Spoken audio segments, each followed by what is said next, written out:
the very first sentence of the Bible. In the beginning, God created the heavens and the earth.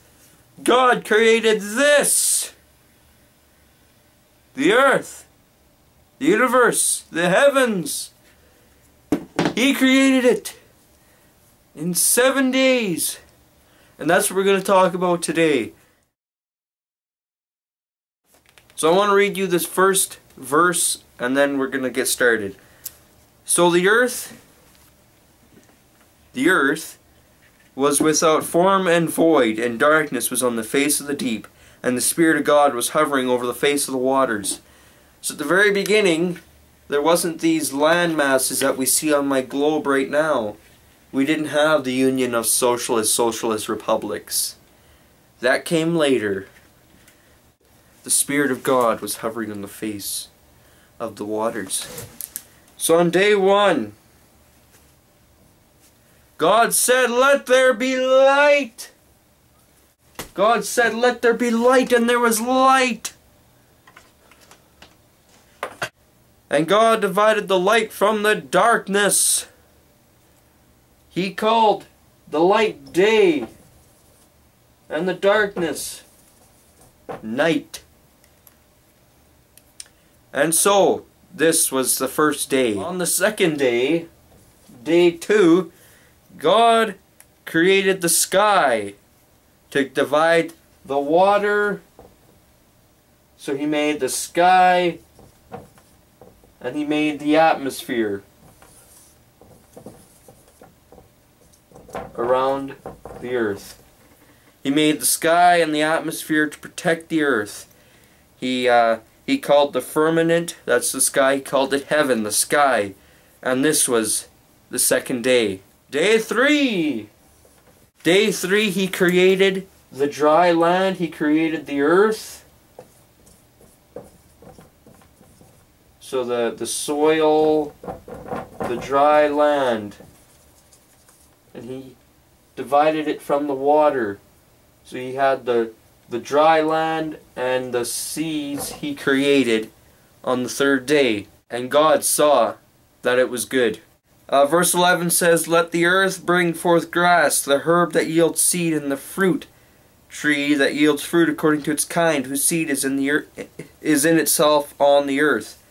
So God created the grass, the flowers. I'm not a very good drawer, so bear with me, please. And the trees.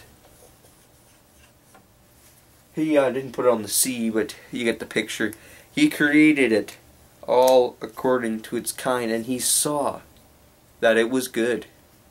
It was very good. On day 4, He created the sun, the moon, and the stars. It says here that He made 2 great lights, the greater light to rule the day, and the lesser light to rule the night. He made stars also, and He set them up in space, in the heavens, in the firmament. In verse 17 it says, "God set them in the firmament of the heavens to give light on the earth, and to rule over the day and over the night, and to divide the light from the darkness. And God saw that it was good." So that was day 4. Day 5, we're getting closer and closer to mankind, but not yet. On day 5, God created the fish of the sea, the birds of the air. It says the sea creatures. Let it abound with the abundance of living creatures, and that birds fly above the earth across the face of the firmament of the heavens. So God created great sea creatures. Could have been the Loch Ness Monster, we don't know.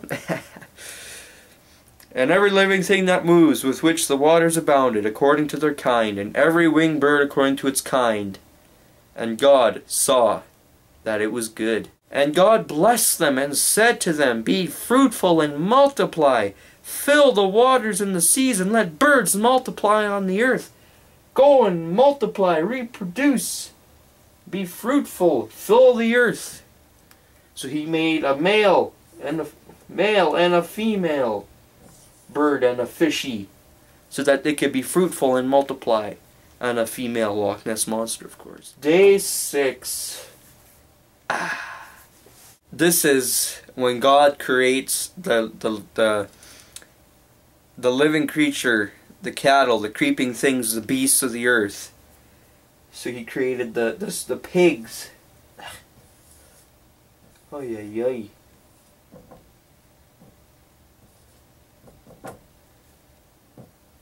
Created the pigs, he created the ants.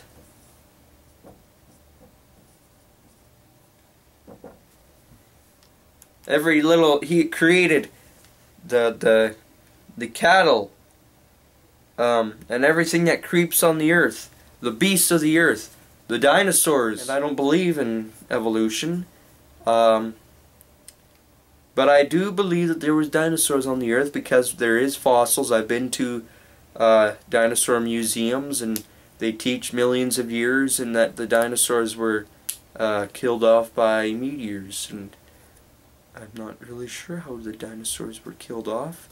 I don't know what a biblical view on that would be. That's not the point of this video. I think that'd be a very interesting topic though. But anyways, so I'm gonna erase this because it's time for the creation of man. God said, "Let us make man in our image, according to our likeness. Let them have dominion over the fish of the sea, over the birds of the air, and over the cattle, over all the earth, and over every creeping thing that creeps on the earth." So God created man, and what would be later known as Adam. So he creates Adam. If you look into chapter 2, God brings all the animals before God, and God brings the animals before Adam so that Adam can call them what he pleases. So Adam calls the bird, bird, and the sheep, sheep, and the pig, pig, but obviously it wasn't originally English bird. It was something in a different language that's been translated differently. But anyways, Adam, there was all these other animals had a partner. So the bird had another bird, and they were together. And God said, "It is not good that man should be alone. I will make him a helper comparable to him." So as Adam was naming the animals, God put Adam into a deep sleep. Put him into a deep sleep, took his rib, sealed up the flesh where he took the rib, where God took the rib, and out of that rib he made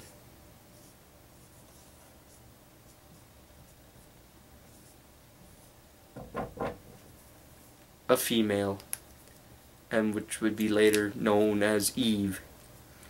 And Adam said, "This is now bone of my bones and flesh of my flesh. She shall be called woman, because she was taken out of man." And chapter 2 ends saying, "Therefore a man shall leave his father and mother, and be joined to his wife, and they shall become one flesh." And they were both naked, the man and his wife, and they were not ashamed. So I guess I should have little censor boxes.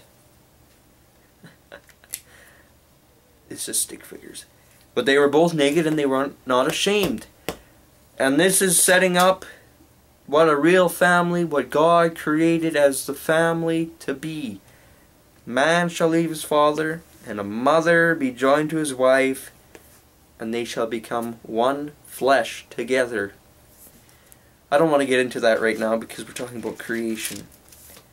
So that was the 6th day, the creation of man.